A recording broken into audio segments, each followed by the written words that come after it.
अस्सलाम वालेकुम जी, क्या हाल है? आप सब ठीक ठाक हैं? अल्लाह ताला आप सबको शाद और आबाद रखे, अपनी रहमतों के हिसार में रखे, आमीन सुम्मा आमीन। और आज मैं बनाऊंगी जी आलू वाले कोफ्ते।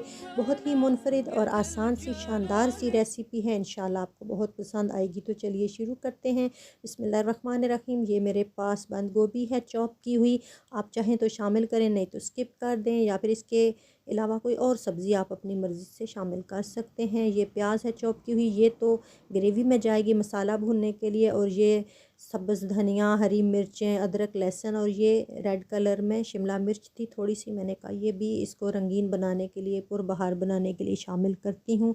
और ये 4 दरमियाना साइज़ के आलू थे, मैंने उबाल के इन्हें अच्छी तरह मसल लिया। और ये टमाटर हैं ग्रेवी में जाने के लिए। तो अब यहाँ बंद गोभी, शिमला मिर्च, थोड़ी सी सब्ज़ मिर्च, धनिया ये जाएगा। बाकी जितनी वेजिटेबल हैं वो ग्रेवी में जाएंगी, वो मैंने साइड पे रख दी। अब यहाँ सूखे मसाले में थोड़ी सी दरफल मिर्चें, थोड़ी सी हल्दी, साबुत सफ़ेद ज़ीरा और नमक, ये 4 चीज़ें ही इसमें जाएंगी, और ये ज़्यादा क्वांटिटी में नहीं जाएंगी। तो यहाँ मैं अपनी मर्ज़ी से बाल बना रही हूँ, आप अपने हिसाब से बड़े या छोटे रख सकते हैं। अब ये कोटिंग के लिए मैं मैदा ले रही हूँ, आप अपनी मर्ज़ी से बेसन भी ले सकती हैं, मैदा, दोनों चीज़ें बेस्ट हैं।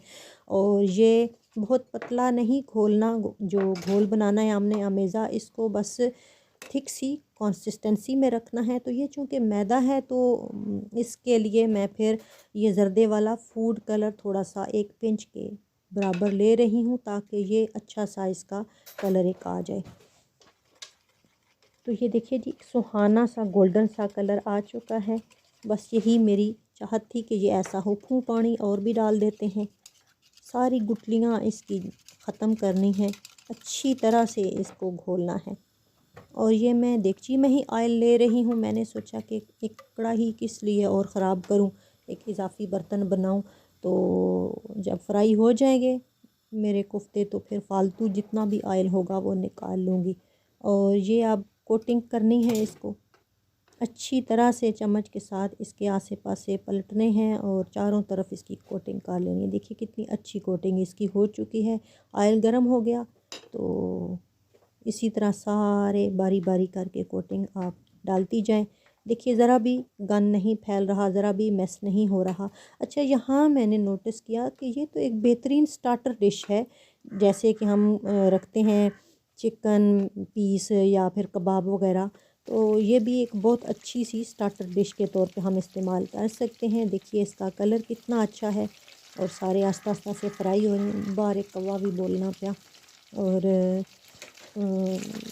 इसको मेहमानों के लिए ना सर्व कर सकते हैं हम, चाय के साथ, केचप और चटनी के साथ भी। ये एक बेहतरीन सी डिश है। और देखिए इसका कलर माशाल्लाह से कितना प्यारा। अब फालतू ऑयल मैंने निकाल लिया था, और मसाला ग्रेवी के लिए प्याज अब मैं डाल रही हूँ देगची में। इनको ज़्यादा ब्राउन नहीं करना, गोल्डन सा ही टच देना है।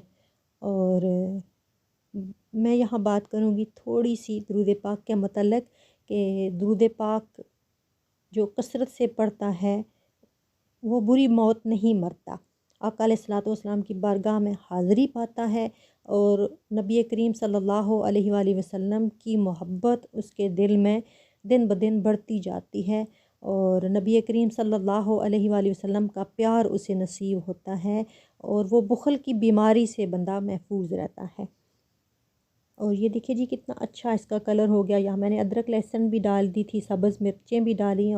अब ये मैं टमाटर इसमें ऐड कर रही हूँ, और आप चाहें तो टमाटर ब्लेंडर करके भी डाल सकते हैं। मैंने इसी तरह छुरी के साथ चॉप करके ही डाल दिए, ये आराम से हो जाएंगे।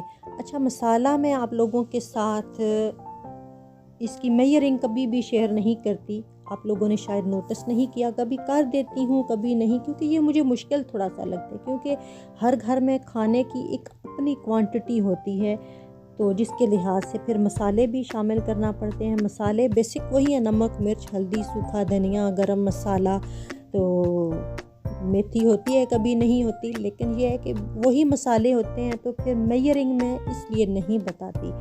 तो ये अब मसाले मेरे सारे चले गए। अब यहाँ थोड़ा सा पानी ऐड करके तो इस मसाले को अच्छी तरह भूनना है, ताकि ये बिल्कुल इक्वल और स्मूथ ग्रेवी बन जाए। तो कोफ्तों में अमूमन ज़रा सा भी मसाला खड़ा खड़ा होना तो वो अच्छा नहीं लगता। तो इसको अच्छी तरह मैंने भूनना है। यहाँ अब मैं डोई भी लूँगी ताकि ये सारा इसको अच्छी तरह मसल के भून लूँ। देखिए डोई के साथ नरम हाथ से इस तरह आस्ता आस्ता मसलने से ये कितना स्मूथ हो गया बेटर सारा। और दुरूद पाक पढ़ने वाले को नेकी की ख्वाहिश हर वक्त रहती है, उसका दिल नेकियों की तरफ माइल रहता है। और यहाँ मैं दही ले रही हूँ। दही कोफ्तों में बड़ा अच्छा लगता है, आपके पास हो तो डालें, नहीं तो स्किप कर दें। और अब ये मैं सारे कोफ्ते इसमें बारी बारी रख रही हूँ। और ये समझिए कि ये हांडी मेरी डन है, लेकिन आपने वीडियो को आखिर तक देखना है क्योंकि आखिर में मैंने अपनी टेबल सर्विंग भी आपको दिखानी है, जो मेहमानों के सामने मैंने टेबल सर्व की, क्योंकि ये बेसिकली मैंने मेहमानों के लिए डिश बनाई थी। और यहाँ मैं इसको पानी नहीं शामिल करूँगी क्योंकि ये ऊपर से कोटिंग है, अंदर से जस्ट आलू हैं। तो यहाँ पानी मैंने अगर शामिल किया तो ये सारे बाल जो हैं सारे कोफ्ते घुल जाएंगे। हाँ, कभी इंशाल्लाह फिर दूसरी रेसिपी आप लोगों के साथ शेयर करूँगी जिसके अंदर कोटिंग जाएगी, यानी कॉर्न फ्लोर वगैरह, और फिर उसमें हम पानी ऐड कर सकते हैं। तो ये कोफ्ते मैंने डिश आउट कर लिए।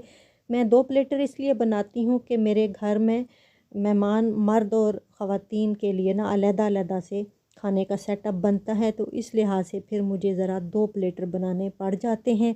तो ये यकीन जानिए एक बहुत ही शानदार और आला सी डिश है जिसे मेरे मेहमानों ने बहुत ही ज़्यादा पसंद किया। तो आप ये डिश बनाएं और मेहमानों को सर्व करें। और ये देखिए जी, हलवा मैं बना के तो बाद में सर्व किया, मैंने उसकी रेसिपी आप लोगों से शेयर करनी है। ये चिकन पुलाव है और ये चिकन कढ़ाई है, साथ मेरे ये समोसे थे और रायता सलाद वगैरह। तो आप लोगों को आज की ये वीडियो कैसी लगी और ये मेरा खाने का टेबल भी आप लोगों को कैसा लगा, तो फिर मिलेंगे इंशाल्लाह एक नई वीडियो के साथ। अल्लाह हाफ़िज़।